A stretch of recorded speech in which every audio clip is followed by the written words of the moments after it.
الحمد للہ وحدہ والصلاة والسلام علی من لا نبی بعدہ اما بعد فاعوذ باللہ من الشیطان الرجیم بسم اللہ الرحمن الرحیم هذا یوم لا ينطقون ولا یؤذن لهم فیعتذرون ویل یومئذ للمکذبین هذا یوم الفصل جمعناکم والاولین فإن كان لكم كيد فكيدون ويل يومئذ للمكذبين عن عبد الله بن بصر رضي الله تعالى عنه قال قال رسول الله صلى الله عليه وسلم طوبى لمن وجد في صحيفته يوم القيامة استغفارا كثيرا أو كما قال عليه الصلاة والسلام رواه الامام الحمام بن ماجة القزوینی فی سننہ صدق اللہ العظیم وبلغنا رسوله النبی الامی الکریم ونحن على ذلك لمن الشاہدین والشاکرین والحمد للہ رب العالمین۔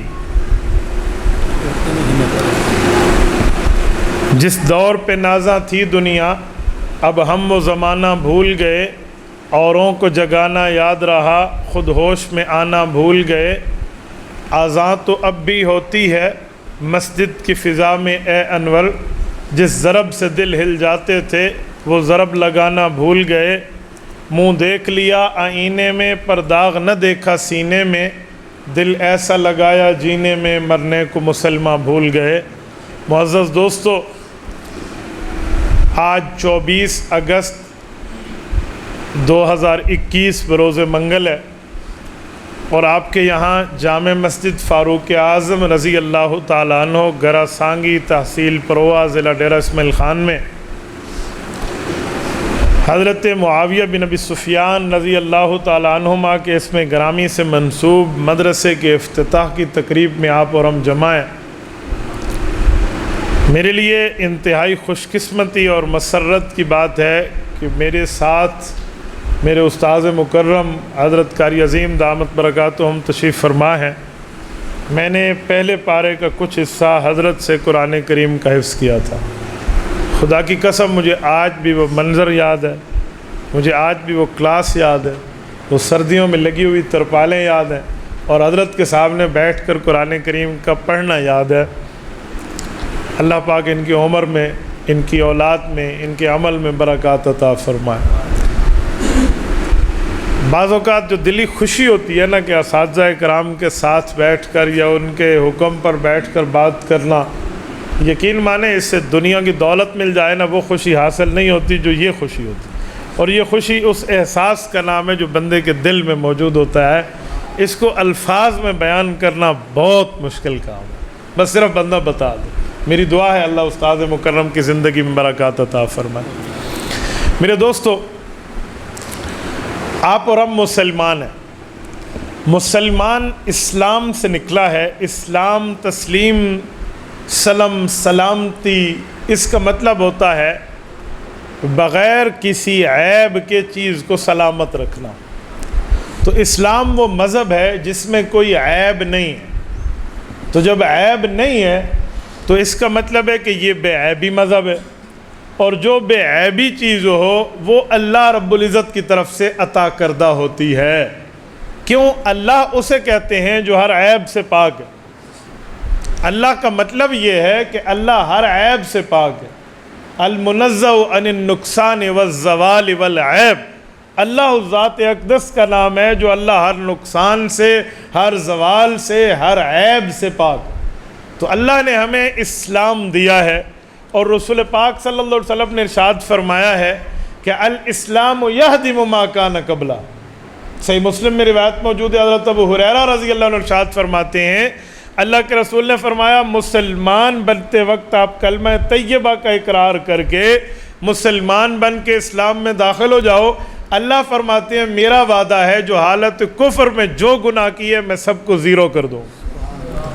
تبھی قرآن کریم نے اعلان کیا کہ ادخلوا فی السلم کافہ، اسلام میں ادھورے نہیں، پورے کے پورے داخل ہو جاؤ، جس کو ہمارے تبلیغی جماعت کے دوست اپنے لفظوں میں یوں بیان فرماتے ہیں کہ جی پورے دین پر چلنے میں کامیابی ہے، ادھورے دین پہ نہیں ہے۔ یہ جو لفظ ہے کہ پورے دین پر چلنے میں کامیابی ہے، یہ یہی ہے کہ ادخلوا فی السلم کافہ کا ترجمہ اور تشریح ہے۔ اور کسی آدمی کا مذہب اسلام نہ ہو تو اس کا مطلب یہ ہے کہ وہ اللہ کے پسندیدہ مذہب پہ نہیں ہے۔ کیوں؟ سورۃ مائدہ آیت نمبر 3 رب کائنات نے ارشاد فرمایا وَرَضِيتُ لَكُمُ الْإِسْلَامَ دِينًا، کہ اسلام کو بطور دین، اسلام کو بطور مذہب میں نے تمہارے لیے پسند کیا ہے۔ جب مخلوق کے لیے خالق اسلام کو پسند کرے تو اس مخلوق کی اس دھرتی پہ رہنے کا فائدہ جو خالق کے پسندیدہ مذہب کو اختیار نہ کرے۔ نمبر 3، کسی بندے نے اسلام نہیں مانا تو اس کا قیامت میں حشر کیا ہونا ہے؟ تو قرآن کریم بتاتا ہے وَمَن يَبْتَغِي غَيْرَ الْإِسْلَامِ دِينًا فَلَن يُقْبَلَ مِنْهُ وَهُوَ فِي الْآخِرَةِ مِنَ الْخَاسِرِينَ۔ فرمایا اسلام کے علاوہ کسی اور مذہب کی سرچنگ شروع کر دی، اسلام کے علاوہ کسی اور مذہب اور دین کی تلاش شروع کر دی تو اس بندے کا حشر قیامت میں کیا ہے؟ فَلَن يُقْبَلَ مِنْ، 100 دلیلیں بھی دے اسلام کے مقابلے میں کسی اور مذہب کے اچھے ہونے کی، اللہ فرماتے ہیں اسے تسلیم نہیں کیا جائے گا۔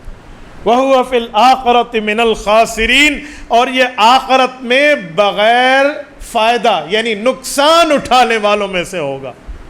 تو میرے دوستو آخرت کا نقصان بہت بڑا ہے۔ وہ فائدہ کب ہونا ہے؟ جب ہم نے دنیا اسلام اور ایمان کے مطابق گزارنی ہے۔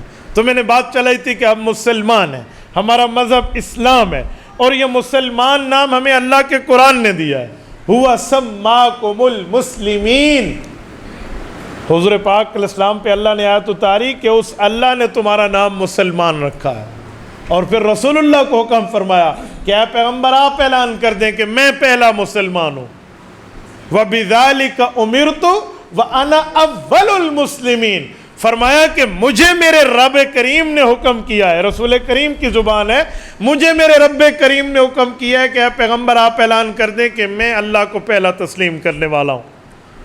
تو میرے دوستو جب ہم مسلمان ہیں، مذہب اسلام ہے اور یہ سلامتی کا ہے، تو پھر یہ سلامتی، یہ مذہب ہمیں سیکھنا پڑے گا۔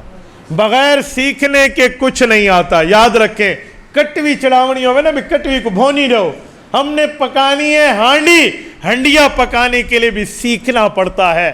آگ کی شدت و حدت کو برداشت کرنا پڑتا ہے، دھوئیں اور تپش کو برداشت کرنا پڑتا ہے، پھر جا کر بندے کو آگ پر ہانڈیا پکانا آتی ہے، بندے یا بندی کو جو بھی پکانا چاہے۔ تو جب ہم ہانڈی پکانے کے لیے دھواں برداشت کریں، آگ کی شدت اور حدت برداشت کریں، آگ کی تپش برداشت کریں، پھر ہنڈیا پکے، تو جو مذہب اسلام ہے، جو مذہب ایمان ہے، جو مذہب دین ہے، جس کی بنیاد پہ دنیا اور آخرت دونوں کی کامیابیاں ہیں، کیا اسے نہیں سیکھنا پڑے گا؟ ہمیں کلمہ اپنی ماں کی گود میں ملا ہے، اسی وجہ سے بندے کو قدر نہیں ہے۔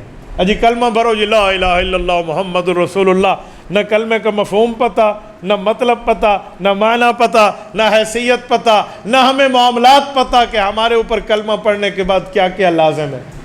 کسی کو کہو نا بھائی یہ گناہ ہے، قیامت میں عذاب ہوگا، قبر میں مسئلہ ہوگا، چھوڑ دے، وہ کہتا ہے میں بھگت گیا صاحب، میں گناہ آندھی ہے۔ وہ ہمیں ہمارا ابو بن کے جواب دے رہا ہے کہ ہم بھگت لیں گے۔ بھائی بھگت لیں گے تو کلمہ ہی چھوڑ دے، پھر کیا ضرورت ہے سب کچھ اکٹھا بھگت لینا؟ میں ترغیب نہیں دے رہا، استفہام انکاری کر رہا ہوں کہ پھر یہی ہے تو پھر یہ بھی کر دے، ورنہ کلمہ چھوڑنے سے تو اللہ محفوظ رکھے۔ تو بھائی یہ شیطان کی پٹی پڑی ہوئی ہے، یہ شیطان کی چالیں ہیں۔ بھائی مذہب سیکھنا پڑے گا۔ اچھا جب مذہب سیکھیں گے تو کیسے سیکھیں گے؟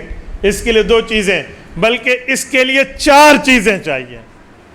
نمبر 1 سکھانے والا، نمبر 2 جس جگہ سکھایا جا رہا ہے، نمبر 3 وہ علوم جو سیکھیں گے، نمبر 4 جو سیکھنے والا ہوگا۔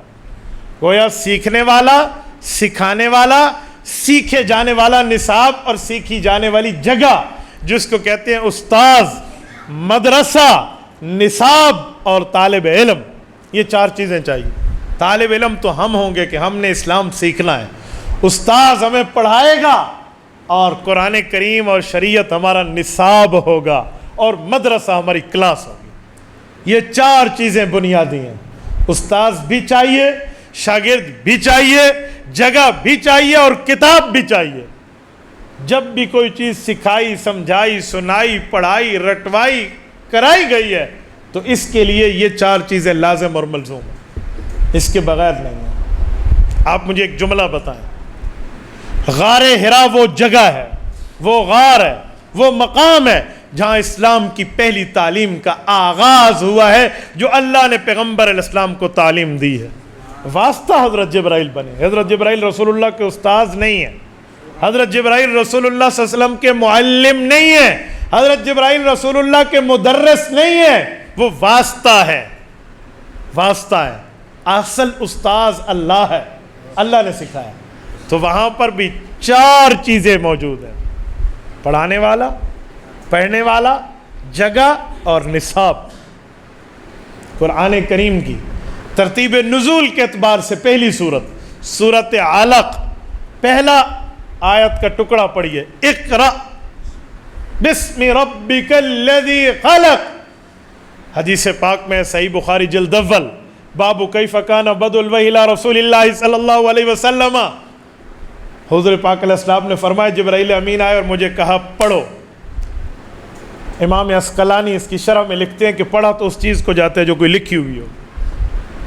اگر خالی زبانی ہوتا تو کہا جاتا بولو, لیکن بولو نہیں فرمایا گیا, پڑھو فرمایا گیا. پڑھنے کے لیے تو لکھی ہوئی چیز ہونا ضروری ہے. تو کہتے ہیں اس سے پتہ چلا کہ لوح محفوظ کا ایک نسخہ قرآن کریم کا تھا جو رسول اللہ کے سامنے پیش کیا گیا, جی پڑھیے. تو اللہ کے رسول صلی اللہ علیہ وسلم نے کیا فرمایا کہ لفظ لکھے ہوئے تو وہ پڑھتا ہے جو دنیا میں کسی استاد سے پڑھا ہو. میں دنیا میں تو کسی استاد سے نہیں پڑھا, ما انا بقارئ, میرا تو دنیا میں کوئی استاذ نہیں ہے. اب جبرائیل کیا جواب دے, وہ استاذ تو نہیں ہے. جبرائیل کیا رپلائی کرے, وہ کوئی مدرس تو نہیں ہے حضور پاک کا کہ چلو میں پڑھاتا ہوں. وہ پھر وہی کہہ رہا اقرا, آپ پڑھیے. اور اللہ کے رسول پھر جواب دیتے ما انا بقارئ, میں پڑھا ہوا تو نہیں ہوں کہ دنیا میں کسی استاذ کو میں نے اپنا بڑا مانا ہو. نبی کا استاذ دنیا میں ہوتا ہی کوئی نہیں ہے. یہ رحمت الہیہ کو جھنجھوڑا جا رہا ہے. جب تیسری بار جبرائیل نے کہا اقرا, تو رسول پاک علیہ السلام نے فرمایا ما انا بقارئ, میں پڑھا ہوا نہیں ہوں.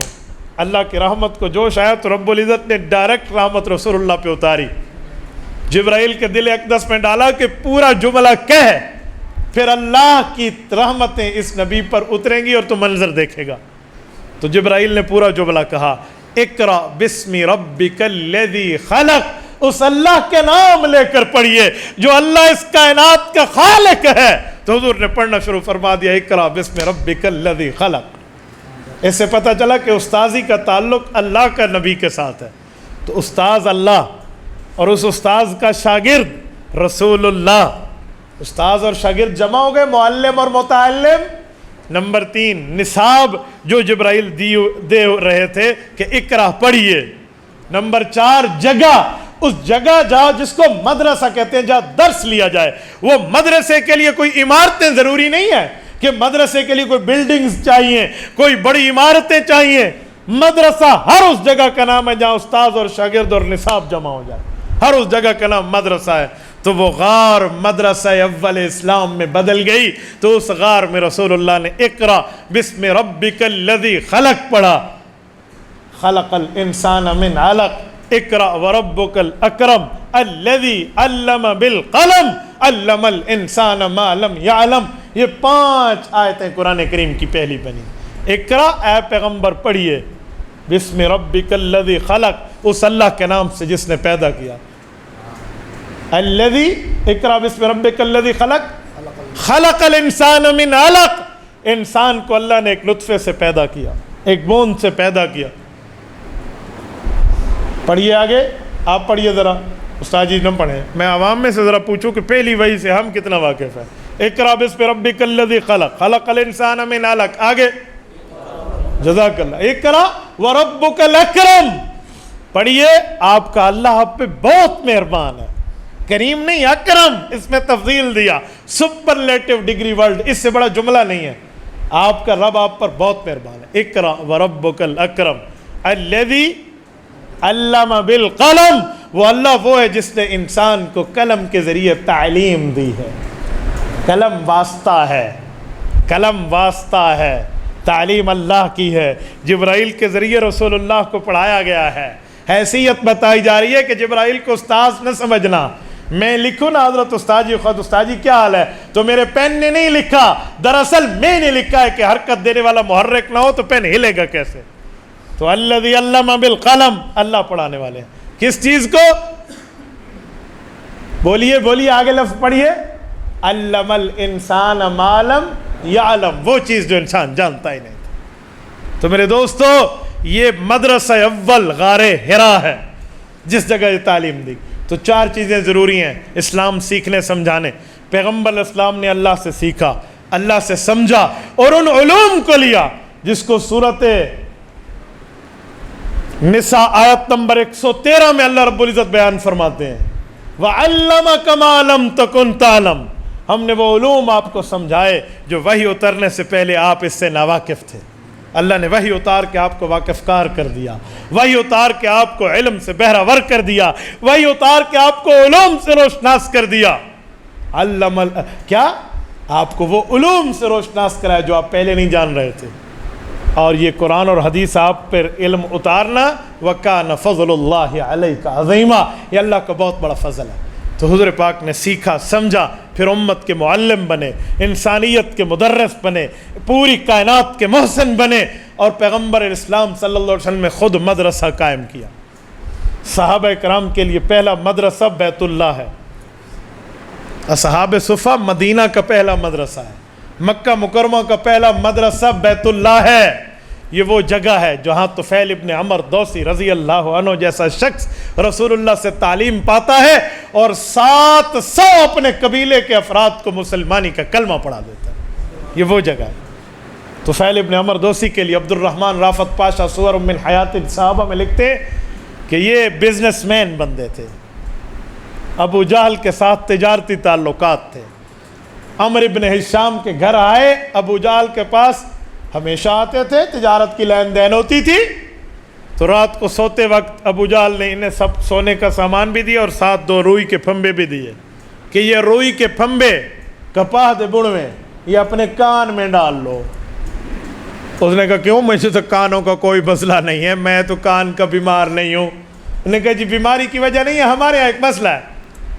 تو پڑھا لکھا بندہ تھا، تاجر آدمی تھا، تو انہوں نے کہا کیا مسئلہ ہے؟ انہوں نے کہا جی مکہ میں نعوذ باللہ ایک جادوگر آیا ہوا ہے، یہ نعوذ باللہ میں کہہ رہا ہوں، ابو جہل نے تو نہیں کہا نا، تو آپ کانوں میں ڈال لیں، وہ کوئی کلام پڑھتا ہے جس کی وجہ سے لوگ اس کی طرف کھینچے چلے جاتے ہیں۔ تو اس نے کانوں میں روئی ڈال لی، رات کو سونے لگا تو اسے خیال آیا، اس نے کہا طفیل پڑھا لکھا بندہ ہے، سمجھدار آدمی ہے، عقل مند بندہ ہے، تاجر ہے، لاکھوں کا کاروبار کرنے والا ہے، اور تیرا یہ حال ہے کہ تو کانوں میں روئی ڈال کے سویا ہوا ہے، اس بے وقوف کی بات مان کے چھوڑے، روئی نکال، بندے کی بات سن لے، ٹھیک ہوگی تو ہم اس کی بات مان لیں گے، اور اگر بری بات ہوگی تو چھوڑ دوں گا، مجھے کیا چاہیے، میں کانوں سے نکالوں تو صحیح نا۔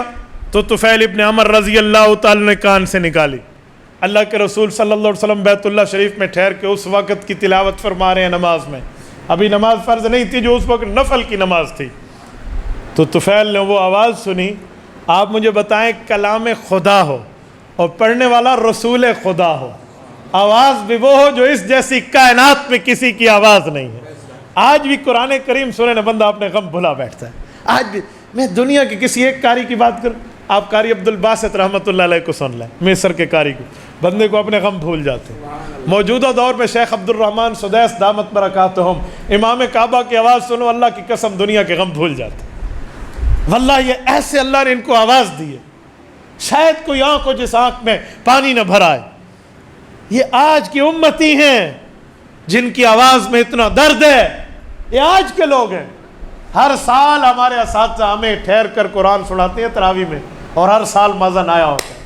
کوئی نہیں کہتا جی پچھلے سال تو سنا تھا، کلام اللہ کلام اللہ، اور پڑھنے والا رسول اللہ ہو۔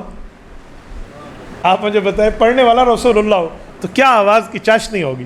تو طفیل نے کانوں سے پھبے نکالے اور کمرے سے باہر اس آواز کی اتباع کرتے کرتے کرتے حضور پاک علیہ الصلوۃ والسلام کے بالکل پیچھے جا کے پہنچ گئے۔ کہا اچھا یہ آواز ہے۔ آپ علیہ السلام نے نماز مکمل فرمائی، پیچھے دیکھا تعارف ہوا، جی میں دوس قبیلے کا رہنے والا ہوں، میں وہیں سے آیا، یہ آیا، آپ کی باتیں سنی۔ کہا آپ کی باتیں تو بڑی الگ قسم کی بات ہے، میں نے تو بادشاہوں کے درباروں میں جا کر وزٹ کیا، میں نے اس طرح کی آوازیں، اس طرح کی باتیں تو نہیں سنی۔ اللہ کے رسول نے اسلام کی دعوت دی، اسی موقع پہ کلمہ طیبہ پڑھ کے مشرف با اسلام بن جاتا ہے طفیل۔ تو یہ مدرسہ بیت اللہ ہے نا، استاذ بھی ہے، شاگرد بھی ہے، نصاب قرآن بھی ہے اور مدرسہ بھی ہے۔ تو اسلام سیکھنے کے لیے بنیادی چیزیں یہ چار ہیں۔ تو یہ چاروں چیزیں مسلمان کی بنیادی ضرورت ہے۔ ہم جہاں رہیں، جس ملک میں رہیں، جس علاقے میں رہیں، جس قوم میں رہیں، جس قبیلے میں رہیں، جس زبان میں رہیں، لیکن یہ چار چیزیں ہماری اسلامی اور دینی اور مذہبی ضرورت ہے۔ ہمیں ہر اس جگہ پہ استاذ بھی رکھنا چاہیے جو ہمیں دین پڑھائے، متعلم بھی رکھنے چاہیے جن کو پڑھائے، مدرسہ بھی بنانا چاہیے جو دین سمجھائے، اور ہمیں نصاب قرآن اور شریعت بھی رکھنی چاہیے جس کی بنیاد پہ ہم سمجھیں۔ یہ نہیں ہے کہ ہم جی پاکستان میں ہیں، جی افغانستان میں ہیں، جی ہندوستان میں ہیں، جی عربستان میں ہیں، جی کہاں ہیں؟ ہم کہاں ہیں؟ ہم مسلمان ہیں۔ ہر ملک ملک ماست کے ملک خدائے ماست۔ طارق بن زیاد نے اندلس کے ساحل پہ کہا تھا ہر ملک ہمارا ملک ہے کہ وہ ہمارے خدا کا ملک ہے، ہر ملک ہماری زمین ہے کیونکہ ہمارے اللہ کی زمین ہے، ہر جگہ ہماری ہے کیونکہ ہمارے اللہ کی ہے، وہ خالق ہے، ہم مخلوق ہیں۔ علامہ محمد اقبال رحمۃ اللہ علیہ نے اسی کو تو سمجھایا ہے کہ چین و عرب ہمارا، ہندوستان ہمارا۔ کہتے نہیں ہیں ایک ہو مسلم نیل کے ساحل، ایک ہو مسلم حرم کی پاسبانی کے لیے، نیل کے ساحل سے لے کر تا بخا کے کاشغر، چین کی چوٹیوں سے لے کر راس کماری تک یہ پورا خطہ یہ ہمارا ہے، ہم مسلمان ہیں۔ تو مسلمان جہاں ہوگا اسے یہ چار چیزیں بنیادی رکھنی ہوں۔ تو آپ مبارکباد کے مستحق ہیں کہ آپ نے ان چاروں کا انتظام آج کر لیا ہے، اور آج آپ اس کا افتتاح کر رہے ہیں، آپ دینی چیز کی بنیاد رکھ رہے ہیں۔ رسول اللہ صلی اللہ علیہ وسلم نے صرف مکہ مکرمہ میں نہیں رکھی نا، حضور نے تو مدینہ طیبہ میں مسجد اور مدرسے کی بنیاد رکھی ہے۔ آپ مجھے بتائیے جب اللہ کے رسول مدینہ طیبہ تشریف لے گئے، رسول اقدس مدینہ منورہ میں ہجرت کر کے گئے ہیں، اللہ کے رسول نے مدرسہ صحاب صفہ قائم کیا یا نہیں کیا؟ بولیے۔ تو مدرسہ صحاب صفہ میرے پیغمبر قائم کرتے ہیں، اور جو جا چکے ہیں مدینہ طیبہ اللہ ان کا جانوں قبول فرمائے، جو نہیں گئے میں سب کے لیے دعا کرتا ہوں اللہ ہم سب کو جانے کی توفیق عطا۔ آج کل راستے ظالموں نے بند کر دیے ہیں، بڑے مسائل کر دیے ہیں، جی یہ کریں، جی وہ کریں، جی وہ کریں، وہ کریں تو پھر سفر ہوتے ہیں، ورنہ نہیں۔ اللہ ان دجالی سازشوں سے ہم مسلمانوں کو محفوظ رکھے، اللہ ہمارا بار بار جانا بنائے۔ آپ مدینہ منورہ جائیے، رسول اللہ صلی اللہ علیہ وسلم کے روضہ اقدس پہ اللہ آپ کو لے جائے، آپ حضور پاک کی پشت مبارک کی طرف، کمر مبارک کی طرف آئیے تو آج بھی مدرسہ اصحاب صفہ کو چار دیواری لگا کر رکھا گیا۔ جو زیارت کر چکے حضرات جانتے ہیں۔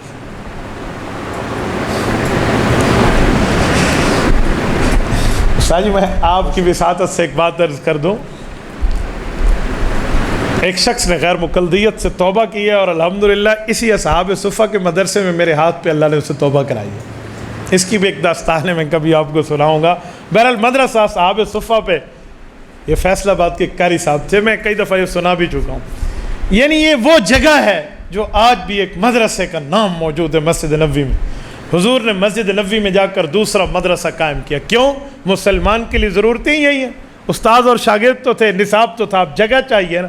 اصحاب صفہ کا مدرسہ بنا ہے، یہی اصحاب صفہ کے مدرسے کا فیض ہے جسے ہر بندہ آج بیٹھ کے کہتے ہیں فلاں صحابی نے یہ روایت کی، اس صحابی نے اس مدرسے میں اللہ کے رسول سے علم حدیث و علم و قرآن پڑھا ہے۔ یہ جو حضرت ابو ہریرہ کی میں بات کر رہا ہوں، یہ سیدنا ابو ہریرہ رضی اللہ عنہ نے یہیں پڑھا ہے رسول اللہ سے، اور ابو ہریرہ رضی اللہ عنہ اسی طفیل ابن عمر دوسی کے خاندان بنی دوس کے ہیں، قبیلہ بنی دوس کے حضرت ابو ہریرہ اپنی قوم اور اپنی بات کا ایک ذکر کرتے تھے، فرماتے ایک دفعہ مسجد نبوی کے کونے میں تھا، میرے تک اللہ کے رسول کی آواز نہیں پہنچ رہی تھی، رسول اللہ مجھے تلاش کرتے ہوئے میرے بارے میں پوچھ رہے تھے۔ سنن نبی داؤد میں امام سلیمان بن الاشعث السجستانی رحمۃ اللہ علیہ حدیث لائے ہیں، حضرت ابو ہریرہ فرماتے ہیں میں وہ ہوں 3 بار اللہ کے رسول نے میرا پتہ کیا اور لوگوں کہا من احس الفتاء الدوسیہ، من احس الفتاء الدوسیہ، تم میں سے کسی نے دوسی نوجوان کو دیکھا ہے جو قبیلہ دوس کا ہے؟ کہتے ہیں وہ میں تھا، تو میں تیسری بار آ گیا کہ یا رسول اللہ میں ہوں۔ تو اپنی قوم اور اپنے قبیلے کا نام اتنی خوشی سے حضرت ابو ہریرہ لیتے کہ یہ لفظ حضور پاک کی زبان سے میرے لیے 3 مرتبہ نکلا. تو یہ بھی تو اسی طفیل ابن عمر کے خاندان کا مسلمان ہے جو ابو جہل نے جسے کان میں روئی کے پنبے دیے تھے. تو استاذ شاگرد مدرسہ اور نصاب کی اہمیت اتنی, اور آج آپ یہاں مدرسہ, استاذ اور شاگرد, نصاب اور جگہ کے بنیاد پہ شروع کر رہے ہیں. اللہ پاک آپ کو جزا خیر عطا فرمائے. میں 1-2 باتیں آپ کی خدمت میں کہوں گا, امید ہے آپ توجہ رکھیں گے. اگر آپ کی توجہ میری طرف ہوئی تو آپ چند باتیں سمجھ پائیں گے جو میں کہنا چاہ رہا ہوں. بنیادی بات یہ ہے کہ ہم نے قیامت میں اللہ کو جواب دینا ہے, تو ہمیں جو کام بھی کرنا ہے قیامت کو سامنے رکھ کے کرنا ہے, آخرت کو سامنے رکھنا ہے. یہ میں نے آپ کے سامنے قرآن کریم کی سورت نمبر 77 سورت مرسلات آیت نمبر 35, 36, 37, 38, 39 اور 40 6 آیتیں پڑھی ہیں. یہ پہلا رکوع سورت مرسلات کا پورا ہو رہا ہے. یہ آخری سورت ہے, سورت مرسلات 29ویں پارے کی. میں اس کا ترجمہ آپ کی خدمت میں رکھتا ہوں, پھر تھوڑی تشریح بھی سمجھنا. رب کریم فرماتے ہیں قیامت کا دن کا منظر کیا ہے. فرمایا ھذا یوم لا ینطقون, اللہ اکبر, اللہ, لا یتکلمون نہیں ہے, لا ینطقون.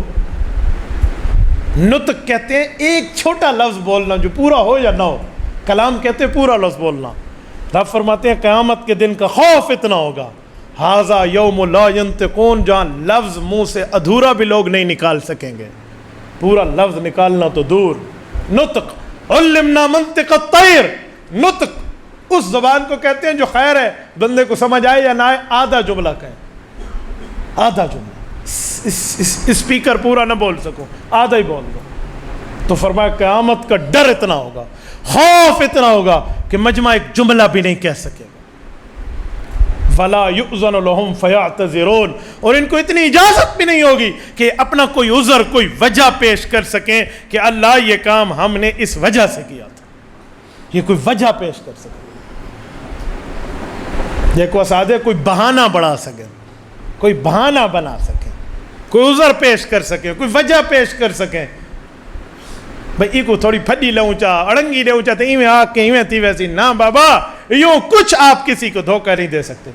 وَلَا يُؤْذَنُ فَيَعْتَذِرُونَ وَيْلٌ يَوْمَئِذٍ لِّلْمُكَذِّبِينَ, بربادی ہے ان لوگوں کے لیے آج کے دن, یعنی قیامت کے دن, جو دنیا میں دین کو جھٹلاتے رہے, نبی کو جھٹلاتے رہے, غلط کہتے رہے. جھٹلانے کا معنی ہے سچے کو غلط کہہ دو. پھر رب فرماتے ہیں ھذا یوم الفصل, فرمایا لوگو یہ فیصلے کا دن ہے, ڈے آف دا ڈیسیژن, یہ فیصلے کا دن ہے. اللہ اس فیصلے کے لیے مجمع آئے گا کیسے, اس پیشی کے لیے لوگ پہنچیں گے کیسے, بندوں کو اکٹھا کیسے کیا جائے گا, کون بلائے گا. فرمایا جمعناکم والاولین, اے لوگو تمہیں اور تمہارے پہلوں اور اگلوں سب کو میں جمع کر کے دکھاؤں گا. جمعناکم والاولین, تمہیں اور پہلوں کو اکٹھا کر کے دکھا دیا جائے گا. اچھا چیلنج دیکھیں آگے رب کریم کے لفظ جو چیلنج دیا جا رہا ہے. فَإِن كَانَ لَكُمْ كَيْدٌ فَكِيدُونَ, اے تمہارا مکر چل سکتا ہے تو مجھے رب پہ آج مکر چلا کے دکھاؤ. اللہ, دنیا میں بڑے دھوکے دینے والے ہیں, مظلوم پہ ظلم کرنے والے, طاقت کی بنیاد پہ دوسرے کے حق کو کھانے والے ہیں, قوت اور پاور کے ساتھ دوسرے پر ظلم اور تشدد کر کے کسی کا حق مار لو, گناہ کر لو, زنا کر لو, خطا کر لو, پیسے کی بل بوتے پر, ہاں بھئی میرے بیٹے نے قتل کیا تو میں اتنے لاکھ دے کر بیٹے کو چھڑا لوں گا, ہاں جی میں یوں رشوت دے دوں گا, فلاں جگہ یہ کر لوں گا, تجھے ہم یہ کریں گے. اوے آج ظلم کے بول بولنے والوں رب کریم کے چیلنج پہ بھی نظر رکھو. فرمایا فَإِن كَانَ لَكُمْ كَيْدٌ, اگر تمہارے پاس کوئی مکر فریب چل سکتا ہے, فَكِيدُونِی تھا اصل نون گری ہوئی ہے. فرمایا فَكِيدُون, پھر اس مکر کو چلاؤ, پھر اس طاقت کو اپناؤ, پھر اس پاور کو لاگو کرو اور آج اللہ پر قبضہ کر کے دکھاؤ. نو سے کچھ نہیں ہو سکے گا تم سے. یہ رب کریم کے کئی چیلنج دنیا میں بھی ہیں. یا معاشر الجن والانس ان استطعتم ان تنفذوا من اقطار السماوات والارض فانفذوا لا تنفذون الا بسلطان. فرمایا جنوں اور انسانوں کتنا میری مخالفت کر لو گے, جرت ہے تو تم میں آسمان اور زمین کے کناروں سے نکل جاؤ نا, تم کبھی نہیں نکل سکتے سوائے میرے حکم کے. فَبِأَيِّ آلَاءِ رَبِّكُمَا تُكَذِّبَانِ, کس لیے اللہ کی نعمتوں کو جن اور انسان ٹھکرا رہے ہو؟ یہ چیلنج رب نے دنیا میں دیا ہے. کون زمین آسمان کے کناروں سے نکلے گا؟ آج دنیا مر مر کے سائنسدان جو ہے نا کیا کہتے ہیں, عاجز آ کر مریخ ستارے تک پہنچے, کہتے ہیں 9 کروڑ نوری میل کے فاصلے پہ ٹھہرا ہے. 9 کروڑ نوری میل مر مر کے تم مریخ سے آگے نہیں جا سکے. سائنس کی اتنی ایجادات ہونے کے باوجود تو آسمان زمین کے کناروں سے کیا نکلو گے؟ تو یہ بھی وہی چیلنج رب کریم کا. فَإِن كَانَ لَكُمْ كَيْدٌ فَكِيدُونَ, جرت ہے تم میں, تمہارے پاس کوئی مکر اور فریب, کوئی داؤ موجود ہو تو چلاؤ, ذرا اللہ پر قابو کر کے دکھاؤ. یوں نہیں ہے وَيْلٌ يَوْمَئِذٍ لِّلْمُكَذِّبِينَ, بربادی تباہی ستیہ ناس ہے ان لوگوں کے لیے جو قرآن سنت اور شریعت اور دین اور اسلام اور نبوت کو ٹھکرانے والے ہیں, جھٹلانے والے ہیں. میرے دوستو, اگر یہ بات ہمارے سامنے ہو, یہ منظر ہمارے سامنے ہو, یہ معاملہ ہمارے سامنے ہو, تو خدا کی قسم بندے سے کوئی گناہ نہیں ہو سکتا. جب ہم ان سے آنکھیں بند کریں گے, ان سے نظریں چرائیں گے, کانوں کو بند رکھیں گے, اس منظر کو بھولیں گے, پھر شیطان کی اتباع ہوگی. اگر کبھی گناہوں میں شیطان ڈالے, ظلم اور تشدد میں شیطان ڈالے, کبھی اس منظر کو ساتھ میں رکھو کہ رب فرماتے ہیں ایک جملہ منہ سے نہیں نکال سکو گے, اپنا عذر نہیں پیش کر سکو گے, دلیل نہیں پیش کر سکو گے, کوئی بہانہ نہیں چل سکے گا. دنیا میں تم اور تمہارے اگلے پچھلے جمع ہو چکے ہوں گے اللہ کے سامنے, اور اس وقت تمہارا کوئی داؤ رب پہ چل نہیں سکے گا. تو کیا جواب دیں؟ تو دنیا میں ماں باپ سے تعلق ہے, بیوی سے تعلق ہے, بچوں سے تعلق ہے, گھر والوں سے تعلق ہے, پڑوسیوں سے تعلق ہے, کاروباری لین دین میں تعلق ہے, قرضہ لینے دینے کا تعلق ہے, مسجد مدرسے کا تعلق ہے, خدا اور رسول کے ساتھ تعلق ہے, تجارت کے لین دین ہے, کچھ بھی ہو, اس منظر کو سامنے رکھیں, کبھی اللہ کی غلطی آپ نہیں کرو گے. جس شخص کو اتنا بڑا رتبہ حاصل ہے کہ جس کی خواہش پہ قرآن کریم کی تقریباً 22 مقامات پر 50 آیتوں کا نزول ہے, امیر المؤمنین خلیفۃ المسلمین جانشین ابو بکر مکین خنبد خضرا حضرت عمر فاروق رضی اللہ عنہ کو موافقت بالقرآن حاصل ہے, کہ جو کہتے تھے قرآن میں آیت بن کے اتر آتی تھی, جسے جنت کی خوشخبری اللہ کے رسول نے یوں دی, فرمایا عمر میں نے جنت میں تیرا گھر دیکھا ہے لیکن تیرے گھر کے اندر نہیں گیا, تیری دلہن ایک حور وہاں بیٹھی تھی, میں نے سوچا اگر تیرے گھر پہ چلا جاؤں تو کہیں تو غیرت تک کر لے. کہ یا رسول اللہ انا اغار علیک, یہ ہو سکتا ہے کہ میں آپ پہ کوئی غیرت کرتا, لیکن عمر فاروق کی دلداری اللہ کے رسول نے یوں کی. یہ عمر فاروق جس کے ایک کونے پہ مدینہ کی زمین کا زلزلہ رکا اور قیامت تک روکا رہے گا جب تک دجال کے 3 زلزلے موعودہ نہیں آئیں گے, بس جس کی آواز ساریہ بن زنیم تک ہوا لے کر چلی, جس کے خط پہ دریائے نیل کا پانی 16 ہاتھ اوپر چلا اور قیامت تک چلتا رہے گا, اور جس کی چادر سے ہررا کی آنکھ بجھی, یہ عمر فاروق جو زمین کے کوڑے پر زمین کا زلزلہ روک دیتا تھا اور کہتا تھا فرات کے دریا کے کنارے کتا مر جائے تو عمر سے پوچھو گی. یہ عمر جب امیر المؤمنین کے درجے پر فائز ہوتے ہیں تو صحابہ اور اہل بیت سے پوچھتے ہیں کہ مجھے بتاؤ ایسی نصیحت میں اپنے سامنے لکھواؤں, ایسا جملہ میں اپنے سامنے لکھواؤں جسے میں دیکھوں تو مجھ سے ظلم نہ ہو سکے, انصاف کرتا جاؤں. تو سب کے اتفاق سے ایک لفظ حضرت عمر فاروق کی انگوٹھی میں لکھوایا گیا تھا. وہ کیا تھا؟ کفا بالموت واعظا یا عمر, اے عمر موت کو یاد کر لو, اس سے بڑی نصیحت والی چیز اور کوئی نہیں. یار ایسے تو اس کی کوڑے پہ زمین کے زلزلے نہیں رکتے تھے, ایسے معاملہ تو نہیں, ایسے تو اسے گنبد خضرا میں جگہ نہیں ملی, اور دنیا میں جنت ہوگی ہر بندے کے لیے, نیک بندے کے لیے قبر جنت کا باغ ہوگی, میں مانتا ہوں, لیکن عمر فاروق تو جو جگہ ہے جس کو جنت اللہ کے رسول نے کہا ہے، اس گنبد خضرا کا مکین ہے۔ حیا دیکھیں حضرت عمر کا زندگی اور موت میں۔ جب زخمی ہوئے نا تو حضرت عبداللہ بن عمر اپنے بیٹے کو کہا کہ اماں جان عائشہ رضی اللہ عنہ کے پاس جاؤ، اور انہیں کہو کہ عمر کہتے ہیں میری قبر روضے میں بنے، آپ کا کمرہ ہے، یہاں آپ کے والد حضرت ابوبکر اور آپ کے خامد حضرت رسول اللہ صلی اللہ علیہ وسلم دفن ہے، مجھے اجازت دیتی ہیں؟ تو حضرت عبداللہ بن عمر گئے اور اماں عائشہ نے فرمایا جگہ تو میں نے اپنے لیے رکھی تھی، لیکن عمر تو ایسا ہے کہ تجھے میں خود پہ ترجیح دے کر جگہ دے رہی ہوں۔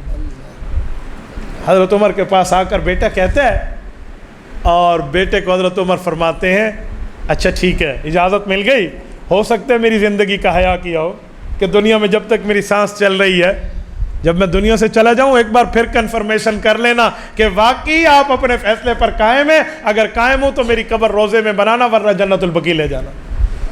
دیکھیں حیا، دیکھیں وفات کے بعد، شہادت کے بعد بیٹا پھر گیا تو اماں نے کہا جو کہہ دیا سو کہہ دیا، قبر یہیں بنے گی۔ اور ایک جملہ کہتا ہوں سنو، دل گردہ چاہیے اس بات کو ہضم کرنے کے لیے، خدا کی قسم دل چاہیے اس بات کو سمجھنے کے لیے کہ حضرت عمر رضی اللہ تعالیٰ عنہ تقوی اور طہارت کے کس درجے پر فائز تھے۔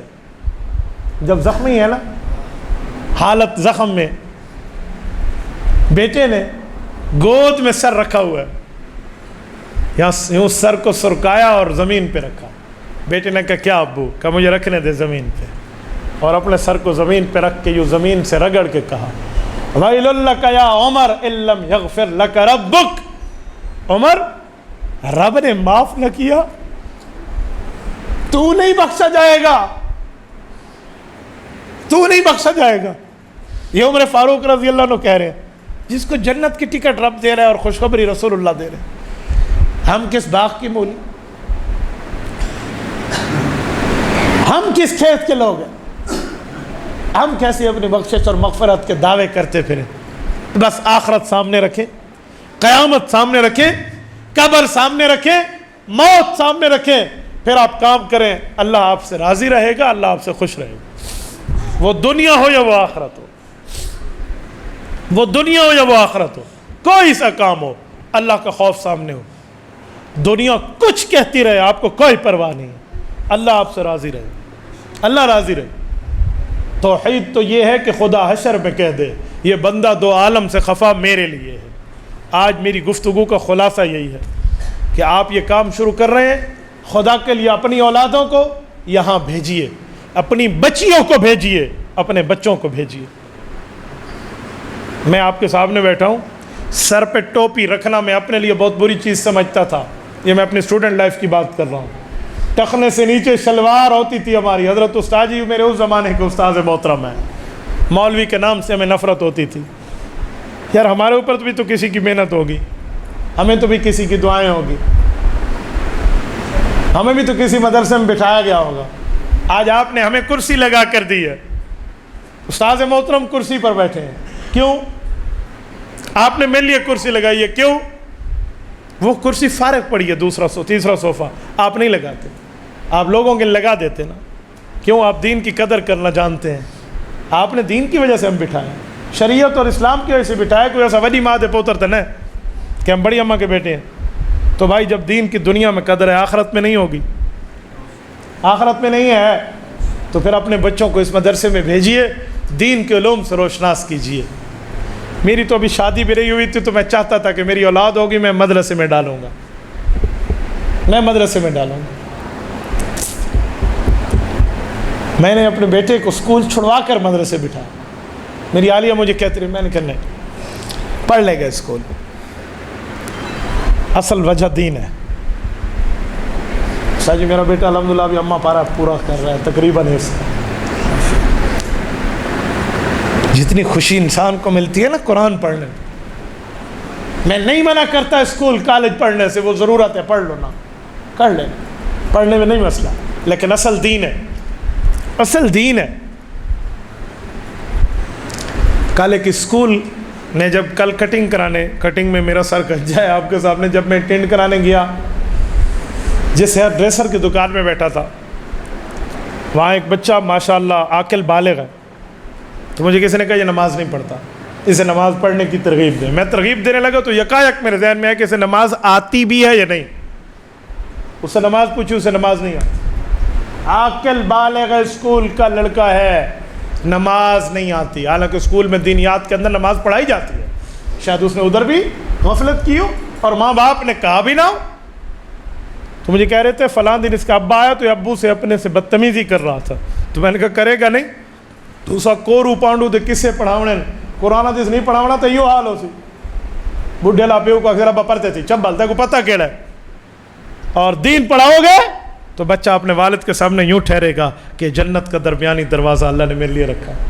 ماں کے سامنے جھک کے ٹھہرے گا کہ اس کے قدموں تلے میری جنت ہے. تو بھائی دین پڑھائیں گے اور سمجھائیں گے تو پتہ چلے گا. اسے نماز آتی نہیں تھی.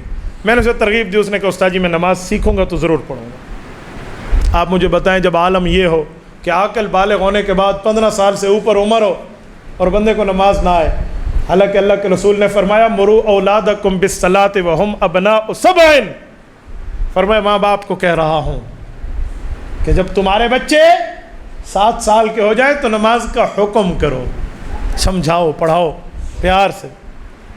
وَضْرِبُوهُمْ عَلَيَّ وَهُمْ أَبْنَاءُ 10، یہ نابالغ کو مارنے کی اجازت صرف ماں باپ کو ہے کہ اس وقت انہیں مارو ڈانٹ ڈپٹ کرو اگر وہ 10 سال کے ہو کر بھی نماز نہ پڑھیں. تو میرے دوستو یہ ہماری اولاد کا ہمارے اوپر حق ہے. صحیح جگہ تعلیم دے کر صحیح جگہ شادی، اولاد کے لیے ماں باپ کے سر پہ حق موجود ہے. تو بھئی آپ کا حق ہے آپ اپنی اولادوں کو بھیجیں، اپنی بچیوں کو بھیجیں. میری مائیں بہنیں سن رہی ہیں، مجھے کہا گیا مفتی صاحب فرمانے کہ ہاں عورتوں کا مجمع موجود ہے. میری ماؤں بہنوں میں ہاتھ جوڑ کے تمہیں کہوں گا اپنی اولادوں کو اسکول کالج کے ساتھ اس مدرسے میں بھیجیں، اللہ کے لیے بھیجیں، یہاں اپنی اولاد کو پڑھائیں. ایک بچی کا پڑھ جانا ایک خاندان کا پڑھ جانا ہے. اگر آپ ناراض نہ ہوں تو میں اپنے بڑوں کی موجودگی میں کہوں گا شاید کہ مرد سے زیادہ ایک بچی کی تعلیم ضروری ہے. مرد باہر رہ کر کچھ سنجیدگی سیکھ لیتا ہے، وہ تو خاتون خانہ گھر میں بیٹھی. مجھے میری اماں نے، اللہ اس کی قبر پہ کروڑوں اربوں رحمت نازل فرمائے، میری والدہ حضرت عبداللہ بہلوی رحمۃ اللہ تعالیٰ علیہ سے بیعت تھی. اماں جان نے بچپن میں سوتے ہوئے نیند شروع سے پہلے مجھے حضرت موسیٰ علیہ السلام، حضرت داؤد علیہ السلام، حضرت یعقوب علیہ السلام، حضرت یوسف علیہ السلام، حضرت ابراہیم علیہ السلام، حضرت آدم علیہ السلام، حضرت عیسیٰ علیہ السلام، حضرت رسول اللہ صلی اللہ علیہ وسلم، ان کے قصص اور واقعات سنائے نہیں تھے، رٹوا دیے تھے روزانہ کی بنیاد پر. شیطان حضرت آدم علیہ السلام کے مقابلے میں یوں آیا، کچی KG1 پہلی کلاس پڑھنے سے پہلے مجھے پتا تھا. ابو جہل کا مقابلہ رسول پاک صلی اللہ علیہ وسلم سے یوں ہوا، ابو جہل فلاں بنا اور رسول اللہ فتح یاب ہوئے. 2 چھوٹے بچے سیدنا معاذ اور سیدنا معوذ رضی اللہ عنہما، چھوٹے بچے سے مراد چھوٹی عمر، ورنہ ماشاءاللہ حضرت معاذ شادی شدہ تھے. تو ان نے جا کر اس کی گردن کو کاٹا، ابو جہل کے لیے یوں ہوئے، قتل کیا. عبداللہ بن مسعود نے گردن الگ کی رضی اللہ عنہ. یہ بچپن میں ہمیں اماں جان سناتی تھی. میرے نانا جان حضرت مولانا محمد امین رحمۃ اللہ علیہ سادات میں اولاد علی اور آل نبی ہیں، اللہ اس کی قبر پہ کروڑوں اربوں رحمت نازل فرمائے. اماں جان نے بھی تو ابو سے سنا تھا اور ہمیں سنائے اور بتائے تھے. میرا رب گواہ ہے، میری ماں میری زندگی میں نہ ہوتی شاید میں دورہ تفسیر میں اپنی تفسیر اور قرآن کریم کی تفسیر کے پیپر کو ٹاپ نہ کر سکتا. تفسیر اور قصص اور واقعات اس عورت نے رٹوا دیے تھے. والد محترم کی دعائیں جس کی وجہ سے میں آج آپ کے سامنے بیٹھا. میرے دوستو تمہیں بھی تمہاری اولاد یوں یاد کرے گی اور تمہاری قبریں ٹھنڈی ہوں گی. ہمیں بھی ہماری اولاد یاد کرے گی، ہماری قبریں ٹھنڈی ہوں گی تب جب ہم دین پڑھائیں گے.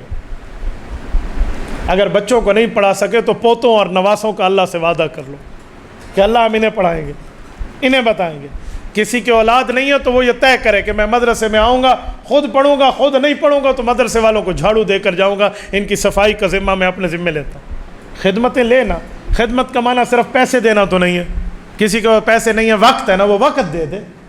خدمت دے رہا ہے نا دین پہ، اللہ کے نام پہ دینا ہے، جو بھی دے دے. تو آج آپ کے مدرسے کے افتتاح ہے. میں ماؤں بہنوں سے بھی کہوں گا، بیٹیوں سے بھی کہوں گا اور آپ سے بھی کہوں گا کہ اس کے لیے آپ ارادہ کرتے ہیں یا وعدہ کرتے ہیں؟ خالی ارادہ کراؤں تو آپ نے کہنا جی ارادہ ہے، ارادہ نہیں، ہم مولویوں کا کام جماعت والوں سے تھوڑا بڑھ کے ہے، تو آپ وعدہ کریں ہمارے ساتھ۔ آپ اللہ کے گھر میں وعدہ کرتے سب دو کرتے ہیں نا، اللہ آپ کو جزائے خیر عطا فرمائے۔ آپ اپنی اولادوں کو یہاں بھیجیں، انہیں آخرت سکھائیں، انہیں قبر سمجھائیں، انہیں آخرت کا ہوش دلائیں، دنیا کی دینی تعلیم سے بہرہ کرائیں۔ اللہ آپ کو رم صراط مستقیم عطا فرمائے۔ اقول قولی ھذا واستغفر اللہ وآخر دعوانا ان الحمد للہ رب العالمین۔